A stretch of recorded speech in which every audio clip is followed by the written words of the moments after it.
మనం ఇప్పుడు సుగాలి పార్వతి గారి ఇంటికి వచ్చాం. సుగాలి ప్రీతి పాపని రేప్ చేసి మర్డర్ చేసిన తర్వాత ఇన్నాళ్ళైనా కూడా న్యాయం జరగలేదన్నది మన అందరిది బాధ. ఈరోజు జస్ట్ ఆ తల్లితో ఒక 2 నిమిషాలు మాట్లాడదామని నేను వచ్చాను. నమస్తే అమ్మా. మీ కూతుర్ని అయితే తిరిగి తీసుకురాలేకపోయాం. గత ప్రభుత్వం మీకు ఏదో లాంఛనప్రాయంగా ఇవ్వాల్సినవి దక్కాల్సినవి, చట్ట ప్రకారం దక్కాల్సినవి దక్కినాయి. ఇప్పుడు కేసు అప్పుడు సిబిఐకి ఇచ్చామని చెప్పి జీవో ఇష్యూ చేశారు. కానీ సిబిఐకి మీరు వెళ్తే, ఢిల్లీకి వెళ్తే అది మీకు జీవో ఇవ్వలేదు. అంటే జీవో ఇచ్చారు కానీ ఇది డమ్మీ జీవో లాంటిది, దీనివల్ల ప్రయోజనం లేదు, డాక్యుమెంట్స్ మొత్తం ఫైల్ రావలేదు ఇక్కడికని అన్నారు. ఆ తర్వాత మీరు 3 కేసులు, ఇక్కడ స్థానికంగా ఒక కేసు ఉంది, హైకోర్టులో 2 కేసులు ఉన్నాయి. దీని మీద మీ అభిప్రాయం క్లుప్తంగా చెప్పండి, తర్వాత నేను ఏమనుకుంటుందో మీకు చెప్తాను. నమస్తే సార్. ముందుగా గత 7 సంవత్సరాల నుంచి నేను చేసిన పోరాటానికి నా వెనకాల నుండి మీరందరూ సపోర్ట్ చేస్తున్నందుకు చాలా థ్యాంక్స్ సార్. ఈరోజు కూడా మీరు కర్నూలుకి వచ్చి సుగాలి ప్రీతి మమ్మల్ని కలవడానికి వచ్చినందుకు మీకు ధన్యవాదాలు సార్. కేసు వచ్చేసి 2017 నుంచి కూడా మీకు అందరికీ నేను చెప్పిన విధంగానే murder, rape and murder case నమోదు చేశారు. దాని తర్వాత కేసులన్నీ కూడా, సెక్షన్స్ అన్నీ కూడా మారుస్తూ ఆ అమ్మాయి సూసైడ్ చేసుకుందనే సెక్షన్ కాడికి తీసుకొచ్చారు. 302 నుంచి 306కి తీసుకొచ్చారు సార్ ఇన్వెస్టిగేషన్ ఆఫీసర్. దాని తర్వాత మళ్ళీ మేము జగన్మోహన్ రెడ్డి గారిని కలవడం పాదయాత్రలో, ఆయన మళ్ళీ మాట ఇవ్వడం, ఆయన గెలిచిన తర్వాత మళ్ళీ కలిస్తే ఆయన మళ్ళీ చూస్తామమ్మా అని చెప్పడం. దాని తర్వాత 2019 అక్టోబర్లో మరి పవన్ కళ్యాణ్ గారిని కలవడం జరిగింది. ఆ పవన్ కళ్యాణ్ గారు కలిసిన తర్వాతనే జీవో ఇవ్వడం, జగన్మోహన్ రెడ్డి గారి పీరియడ్లో మాకు జీవోస్ ఇచ్చారు సార్. పాప కేసును మీరు సిబిఐ అడుగుతున్నారు కదా, మీ డిమాండ్ కూడా అదే కదా, పవన్ కళ్యాణ్ గారు కూడా అదే డిమాండ్ చేశారు కదా, మేము మరి మీకు జీవోస్ ప్రొవైడ్ చేస్తున్నాము అని చెప్పి 2 జీవోస్ అయితే ఇష్యూ చేశారు సార్. ఇంకా సిబిఐ వాళ్ళు వస్తారు కదా, ఇంకా నా కేసుకి న్యాయం జరిగినట్లే అని మేమందరం కర్నూలులో ఉన్న వాళ్ళం లీడర్స్ అంతా కూడా సంతోషపడినాం సార్. 6 నెలలు అయిపోయినా ఎంక్వైరీకి ఎవరు రావట్లేదు, ఏం జరుగుతుందో తెలియదు. సరే ఇంకా ఎట్లా అప్పులు చేసి పోరాటం చేస్తున్నాం కదా, మళ్ళీ అప్పు అనేసి మేమందరం ఒక 10 మంది దాకా, బాలసుందరం గారు, మేము అందరం ఒక 10 మంది లీడర్స్, మహిళా లీడర్లు అందరం కలిసి మేము ఢిల్లీకి వెళ్ళడం జరిగింది సార్. ఆ జీవోస్ తీసుకొని ఢిల్లీలో మీకు తెలిసిందే సార్, సిబిఐ ఆఫీస్ కాడికి గేట్ కూడా ఎవరు తాకనివ్వరు సార్. అలాంటిది నన్ను చూసి ఒరే ఒక మదర్ ఇంత కష్టపడుతుంది కదా, ఒక హ్యాండిక్యాప్ మదర్, వాళ్ళ కూతురికి న్యాయం కోసం అని వాళ్ళు పాపం లోపలికి రానిచ్చారు సార్. మమ్మల్ని లోపలికి రానిచ్చిన తర్వాత సార్ ఇట్లా మాకు ఇచ్చారు సార్, సిబిఐ జీవోస్ ఇచ్చారు సార్, మీరు ఇంకా ఇన్వెస్టిగేషన్ చేయట్లేదు అని మేము అడిగితే, అమ్మా ఒకటి గుర్తుపెట్టుకోండి, జీవోస్ ఇవ్వడం అనేది కాదమ్మా, దాని తర్వాత చాలా ప్రొసీజర్ ఉంటుంది, ఆ ప్రొసీజర్ అయితే కనుక మీ గవర్నమెంట్ ఫాలో కాలేదు, ఇది ఏమంటే మీకు కన్నీళ్లు తూర్చే ప్రయత్నం తప్ప ఇది నిజమైన పరిష్కారం కాదు. ఒకవేళ అలా వస్తే కనుక మీరు మా దగ్గరికి రావాల్సిన అవసరం లేదమ్మా, మేమే మిమ్మల్ని వెతుక్కుంటే కర్నూలుకి వస్తామని చెప్పి పంపించేస్తున్నారు సార్.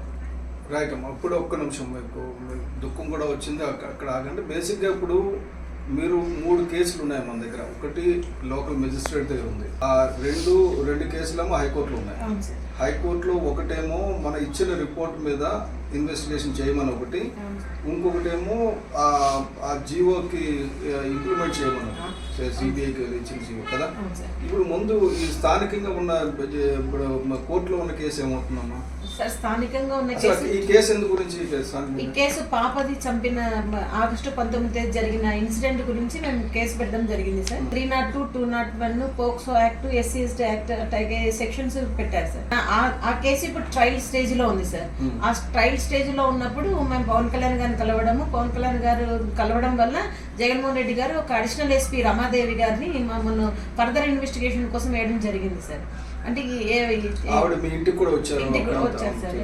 వచ్చారు సార్, మేమే వెళ్ళి కలిసాం సార్. ఇట్లా అందరినీ ఇన్వెస్టిగేషన్ చేశారు సార్. మధ్యలోనే అంటే 2020లో మాకు ఎప్పుడైతే జీవోస్ ఇష్యూ చేశారో అప్పుడు ఫర్దర్ ఇన్వెస్టిగేషన్ మధ్యలో ఆపేశారు సార్. అంటే ఆమె చెప్పడం మాత్రం జీవోస్ అని చెప్తున్నారు కానీ జీవోస్ కాదు సార్. ఈ కేసు వెనకాల సెపరేట్ కదమ్మా, అది సెపరేట్ కేసు, ఇది సెపరేట్ కేసు కదా. ఇది యాక్చువల్గా ఏంటంటే మీరు కోర్టులో ఇక్కడ స్థానిక కోర్టులో ఉన్నది సెపరేట్ కేసు కదా, ఇన్వెస్టిగేషన్ కదా. అవును సార్, అది ఆ ఇన్వెస్టిగేషన్ అయిపోయి ఛార్జ్ షీట్ వేసేసారు సార్ వినోద్ కుమార్ గారు. దాని మీదనే ఫర్దర్ ఇన్వెస్టిగేషన్ జరుగుతుంది సార్. ఆ ఫర్దర్ ఇన్వెస్టిగేషన్ కూడా జీవోస్ వచ్చిన తర్వాత ఆమె ఆపేశాడు సార్. ఆపేసిన తర్వాత మధ్యలో ఇప్పుడు గత ఒక 8 నెలల క్రితం నుంచి మాకు అసలు ఆ కేసు డీటెయిల్స్ ఆన్లైన్లో ఎక్కడ కనిపిస్తలేదు సార్, లోకల్లో అసలు లేదు కర్నూలులో. మరి వేరే చోట మేము వెళ్ళి ఏం సార్ మమ్మల్ని పిలవట్లేదు, మమ్మల్ని మాకు ఆ కేసు గురించి ఆన్లైన్లో కూడా రావడం లేదని అడిగితే అప్పుడు మీ కేసు ఇక్కడ ఎక్కడుందమ్మా అనంతపూర్కి ట్రాన్స్ఫర్ అయిందని చెప్పారు సార్. అనంతపూర్లో ఎవరున్నారు తెలియదు సార్. అనంతపూర్లో మాది అక్కడ జరిగిన అఫెన్స్ ఇక్కడే జరిగింది, మేము ఇక్కడే ఉన్నాము, అక్యూజ్ కూడా ఇక్కడే. హ్యాండిక్యాప్డ్ కదా, ఇక్కడ నుంచి అనంతపురం వెళ్తే మా కోర్టులో మీరు పిలిచారు రాలేదు కాబట్టి ఎక్స్పర్ట్ డిక్లేర్ చేద్దామన్నా ఏం ఉద్దేశంతో చేసింటారు? కేసులు ట్రాన్స్ఫర్ చేశారమ్మా కోర్టే హైకోర్టు నుంచి ఆర్డర్స్ వచ్చిందన్నారు. మీరు రేపు వెళ్ళినప్పుడు ఈ కేసు విషయం కూడా మీరు హైకోర్టు జడ్జి గారితో చెప్పండి. ఇది నా కేసు, నేను ఒక హ్యాండిక్యాప్ని, నా కేసు మా ఊర్లో ఇది కాకుండా కోర్టు జ్యూరిస్డిక్షన్ అనంతపురంకి మార్చడం వల్ల నేను అక్కడికి వెళ్ళడానికి ఇబ్బంది ఉంటుంది, కానీ నాకు ఏం చెప్పలేదు ఇప్పటివరకు. కేసు ట్రాన్స్ఫర్ అయిన విషయం కూడా మాకు, నేను ఎవరైతే విక్టిమ్ తల్లిని ఉన్నానో నాకు తెలియదు, వాళ్ళంతా అక్యూజ్డ్ చెప్పినట్టు డాన్స్ చేస్తున్నారు అనేది మీరు చెప్పండి. నెక్స్ట్ ఇంకొకటమ్మా, ఇప్పుడు మనకి ఈ కోర్టులో 2 కేసులు ఉన్నాయి. ఒకటి ఇన్వెస్టిగేషన్ కమిటీ వేయమన్నారు, అందులో బాలసుందరం గారిని ముందు వేశారని వాళ్ళు అబ్జెక్ట్ చేస్తే, అబ్జెక్షన్ ఎవరు చేశారు sir? Accused Vallabhareddy Diwakar Reddy sir. A2 object చేశాడు, ఎందుకంటే మీ తాలూకా మనిషి బాలసుందరం ఉంటే ఆ కమిటీని ఇన్ఫ్లుయెన్స్ చేస్తారు, తీసేశారు. తీయలేదు సార్. అయితే కోర్టు ఏమి ఇచ్చిందంటే వీళ్ళని పిలవద్దండి, సమన్స్ ఇచ్చి వీళ్ళని పిలవద్దండి, యూ కెన్ కంటిన్యూ కమిటీ అన్నారు. అదే కమిటీ ఇప్పుడు ఆయన లేకుండా కమిటీ రిపోర్ట్ ఉన్నారు సార్, ఆయన కూడా ఉన్నారు. ఆ కమిటీ ఇచ్చిన రిపోర్ట్ లో ఉన్నారు సార్. అంటే కోర్టు ఏమి ఇచ్చిందంటే అది తీయలేదు సార్. వాళ్ళైతే ముద్దాయి చెప్పారు ఆ మాట, మీరు చెప్పిన వాళ్ళు మాట, కానీ కోర్టు అయితే వినలేదు సార్. కోర్టు ఏమి ఇచ్చారంటే మీరు ఫర్దర్ ప్రొసీడర్ అండి, వీళ్ళని మాత్రం సమన్స్ చేసి పిలవద్దండి సార్. ఆ మెయిన్ కీలకమైనది 3 మెన్ కమిటీ రిపోర్ట్ సార్. ఎందుకంటే దాంట్లో ఎవరైతే ఈ కేసును తారుమారు చేశారో వాళ్ళే స్వస్థలతో, అంటే వాళ్ళ సొంత హ్యాండ్ రైటింగ్ తో ఇది మేము తప్పు చేశామని రాసిచ్చారు సార్. అందుకు దాని మీద హైకోర్టుకి వెళ్ళారు సార్ అక్యూజర్ వాళ్ళు. దాంట్లో మొత్తం పూర్తిగా ఏ అధికారి ఏ విధంగా కేసుకి అన్యాయం చేశారు అనేది ప్రతి ఒక్కటి వాళ్ళు మొత్తం వాళ్ళ సొంత హ్యాండ్ రైటింగ్ తో రాసి ఒప్పుకున్నారు సార్. మేము చేసింది తప్పు, ఈ విధంగా ఇది హత్యని, ఇది రేప్ కేసు అనేసి ఎవరైతే అగెనిస్ట్ గా చెప్పారో అందరు ఒప్పుకున్నారు సార్. అందుకు వాళ్ళకి అది రాకూడదు, ఆ 3 మెన్ కమిటీ అనేది రాకూడదు, ఆ రిపోర్ట్ అనేది బయటికి రాకూడదు. ఇప్పుడు మీరు కోర్టుకు వెళ్ళినప్పుడు రేపు అది కూడా చెప్పండమ్మా. నేను మా అడిషనల్ అడ్వకేట్ జనరల్ గారు ప్రతాప్ గారితో, మన లాయర్ గారితో నిన్న చాలాసేపు 2-3 గంటల సేపు దీని విషయమే మాట్లాడాను. సో 1వ తారీఖు మధ్యాహ్నం 2:15 తీసుకుంటానన్నారు కదా, ఆ జడ్జి గారికి ఈ విషయాలన్నీ చెప్పండి. అలాగే ఇంకొక కేసు మనకి దీంట్లో ఉన్నది ఇంప్లిమెంట్ చేయమని సిబిఐకి ఇవ్వమని, అంటే సిబిఐకి ఇవ్వాలా వద్దా అన్న విషయం మీరు నా అభిప్రాయం ఏంటంటే, సిబిఐకి ఇస్తే ఇదివరకు ఆఫీసర్స్ చెప్పారు మేము వచ్చి ఇన్వెస్టిగేట్ చేస్తామని. ఇప్పుడు ఆఫీసర్ ఉన్నారో లేదో తెలియదు కానీ పద్ధతి అలాగే ఉంటుంది. కానీ సిబిఐలో మాకు డబ్బులు లేవు, మా దగ్గర కేసులు ఎక్కువ అయిపోయినాయి, ప్రతిదీ కేసు సిబిఐలో. ఇప్పుడు ఏమవుతుందంటే లోకల్ కేసు లోకల్ ఇన్వెస్టిగేషన్ నుంచి తప్పించుకోవడానికి అని చెప్పి సిబిఐకి అంటున్నారు. ఆ తర్వాత కేసులు ఫైనలైజ్ అవ్వడానికి టైం పడుతుంది. మనకి ఇప్పుడు ఉన్న గవర్నమెంట్ మనకి న్యాయం చేస్తాను దోషులను పట్టుకొని, ఎందుకంటే మీ కేసు పర్టికులర్ థింగ్ ఏంటంటే ఏదైనా సెక్షన్ 306 నుంచి 302కి వెళ్ళొచ్చు, కానీ 302 నుంచి 306కి రిలాక్సేషన్ ఇచ్చే అధికారం ఆ ఎస్హెచ్ఓకి లేదమ్మా బేసిక్గా. అంటే ఇది ఇన్వెస్టిగేషన్ సరిగా జరగలేదు. ఇదే పరిస్థితి నాకు మువ్వల నాగేష్ అన్న అతను ఒక మత్స్యకార కుటుంబం నుంచి వచ్చి చదువుకోవడానికి డిగ్రీ ఫస్ట్ ఇయర్ వచ్చి ఇంజనీరింగ్ జాయిన్ అయిన కుర్రోడిని దారుణంగా కాల్చి చంపేస్తే చెర్ల ఒక శివశివాని ఇంజనీరింగ్ కాలేజ్లో ఆ కుర్రోడు చనిపోయి 2021 జనవరి 27న తెలిసింది ఆ కేసు. అది తర్వాత ఏం చేశారంటే నేను వెళ్ళి ఎస్పీ గారితో మాట్లాడిన తర్వాత హడావిడిగా అది మిస్టేక్ ఆఫ్ ఫ్యాక్ట్ అని చెప్పి పెట్టేసి కేసు క్లోజ్ చేయడానికి ట్రై చేశారు పోలీసులు. దాని మీద కోర్టుకు వెళ్తే రీఇన్వెస్టిగేషన్ ఆర్డర్ ఇచ్చారు. నేను అక్కడ ఎస్పీ గారితో చెప్పాను, ఇప్పుడు అడిషనల్ ఎస్పీతో ఇన్వెస్టిగేషన్ జరుగుతుంది.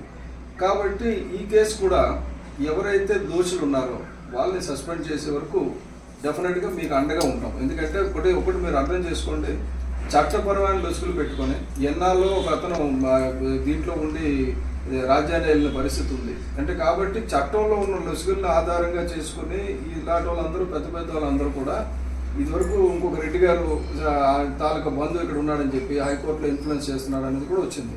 అయితే ఏదేమైనప్పటికీ హైకోర్టులో మీ కేసు 1వ తారీఖు వచ్చింది. నాకైతే డెఫినెట్గా 1వ తారీఖున ఎంతో కొంత న్యాయం జరుగుతుందని ఉంది. అలాగే ఇది తప్పనిసరిగా నేను కూడా కళ్యాణ్ గారి దృష్టికి, హోమ్ మినిస్టర్ గారి దృష్టికి నేను తీసుకెళ్తాను. అలాగే చంద్రబాబు నాయుడు గారి దృష్టికి కూడా తీసుకెళ్ళి ఎక్యూజ్డ్ ఎవరైనా సరే, ఎంత పెద్దవాడైనా సరే, వాడిని అరెస్ట్ చేస్తేనే ఒక పబ్లిక్ ఒక మెసేజ్ వెళ్తుంది. అంటే ఇటువంటి దారుణాలు ఎవరు అరిగెట్టినా సరే, ఒడిగట్టినా కూడా వారికి శిక్ష పడుతుంది, ఇబ్బంది పడుతుంది అని వస్తే తప్ప సమాజంలో శాంతి భద్రతలు పోలీసుల వల్ల కంట్రోల్ అవ్వము. ఒకరిద్దరికి గట్టిగా శిక్ష పడితే తప్ప కంట్రోల్ అవ్వవు. కాబట్టి దీనికి నిలబడినందుకు ముఖ్యంగా నిన్ను, మీ ఆయనకి నేను చేతులెత్తి నమస్కరిస్తున్నాను. ఎందుకంటే నేను ముందు నుంచి చూస్తున్నాను, ఎంతోమంది విక్టిమ్స్ చూస్తున్నాను, ఏదో ఒక దగ్గర లొంగిపోతున్నారు. మీరు అలా కాకుండా నిందలు పడి మొత్తం ప్రతిపక్షం అంతా వచ్చి మీ ఇంటి ముందు కూర్చున్నా మీరు లొంగకుండా నిలబడ్డారు. ఇదే పట్టుదలతో ఉండండి. డెఫినెట్గా కళ్యాణ్ గారు కానీ మేము కానీ అంతా కూడా ఇదేంటంటే లీగల్ బ్యాటిల్కి వెళ్ళిన తర్వాత మన ఇష్టం వచ్చినట్టు రాత్రికి రాత్రి అందరినీ కూర్చోబెట్టడానికి అవుతుంది. మీరు డెఫినెట్గా రేపు న్యాయం జరుగుతుంది కోర్టులో. న్యాయం జరిగేటట్టు, త్వరగా న్యాయం జరిగేటట్టు. ఇప్పుడు ఈ కేసు ఇది అయిన తర్వాత ఇంకా ఫాస్ట్గా వచ్చేటట్టు, బెంచ్కి వచ్చేటట్టు, జడ్జిమెంట్ త్వరలో వచ్చేటట్టు చేద్దాం. తప్పనిసరిగా మీ వెనకాల మేము ఉంటామని చెప్పేసి తెలియజేస్తూ, అలాగే సుగాలి ప్రీతికి శ్రద్ధాంజలి ఘటిస్తూ సెలవు.